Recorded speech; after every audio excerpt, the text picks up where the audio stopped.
Hi guys, welcome back to Future Dimensions 360। जैसा कि आप जानते हैं कि हमारे लास्ट ट्यूटोरियल में हमने यूज रिड्यूसर हुक सीखी थी with objects as a parameter. आज के हमारे इस ट्यूटोरियल में हम सीखेंगे मल्टीपल यूज रिड्यूसर हुक्स को। जैसा कि आप जानते हैं कि यह हमारा लास्ट ट्यूटोरियल का कोड है। इसमें मैं आपको एक चीज जस्टिफाई करूंगा। देखें कि ये आप यहां पर +1 करना चाह रहे हैं काउंटर में -1, तो ये आपने इंक्रीमेंट और डिक्रीमेंट और ये इंक्रीमेंट और डिक्रीमेंट की फंक्शनैलिटीज को डुप्लीकेट कर लिया है विद नो रीजन। ऑल दो कि आपको इस सेम काउंटर में काउंटर 1 और काउंटर 2 में सिमिलर फंक्शनैलिटीज को परफॉर्म करना था, जो कि क्या थी? +1 -1 +5 -5, +1 -1 +5 -5। इट वॉज वेरी इजी कि अगर आप instead of adding multiple this counters here, आप क्या करते? आप ऐसा करते हैं, इसको हम क्या करते हैं, दोबारा से इंप्लीमेंट करते हैं।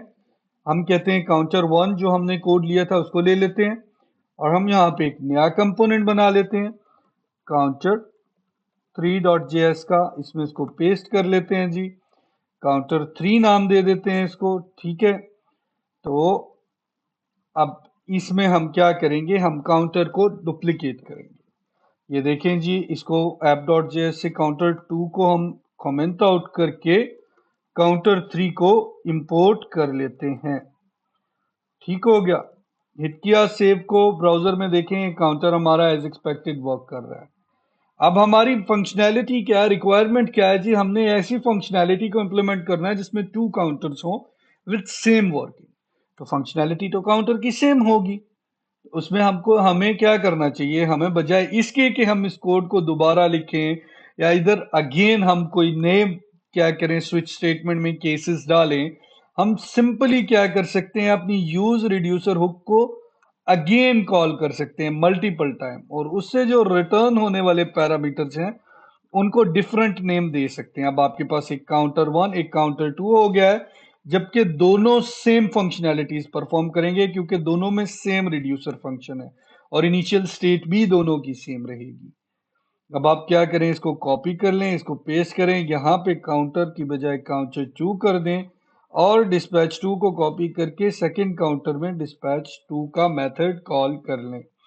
हिट सेव, अपने पास आ जाते हैं ब्राउजर में। पहला काउंटर देखें, पहले काउंटर की वैल्यू इंक्रीमेंट डिक्रीमेंट और रीसेट कर रहा है और दूसरा दूसरे काउंटर की वैल्यूज को इंक्रीमेंट डिक्रीमेंट और रीसेट कर रहा है। ये जी बहुत इजी सा मेथड है। तीसरी एग्जांपल है हमारे पास यूज रिड्यूसर की, जिसको हम कह लें कि ये मल्टीपल यूज रिड्यूसर्स होते हैं। तो अब तक आपने 3 तरह से यूज रिड्यूसर की इंप्लीमेंटेशन सीख ली है। पहली नॉर्मल काउंटर की एग्जांपल, जिसमें आप रिड्यूसर फंक्शन क्रिएट करते हैं with switch statements, initial state pass करवाते हैं और काउंटर इंप्लीमेंट कर लेते हैं with numeric values. Second, with the help of objects आपने डील किया यूज रिड्यूसर हुक को। थर्डली, आपने अपने सिंगल कंपोनेंट के अंदर मल्टीपल यूज रिड्यूसर हुक को यूज किया है। मेरे ख्याल में आपको समझ आ गई होगी। आज के ट्यूटोरियल के लिए इतना ही। इंशाल्लाह मिलते हैं नेक्स्ट ट्यूटोरियल में। हमारे चैनल को लाइक करना या सब्सक्राइब करना ना भूलिएगा जी। Take care, good bye.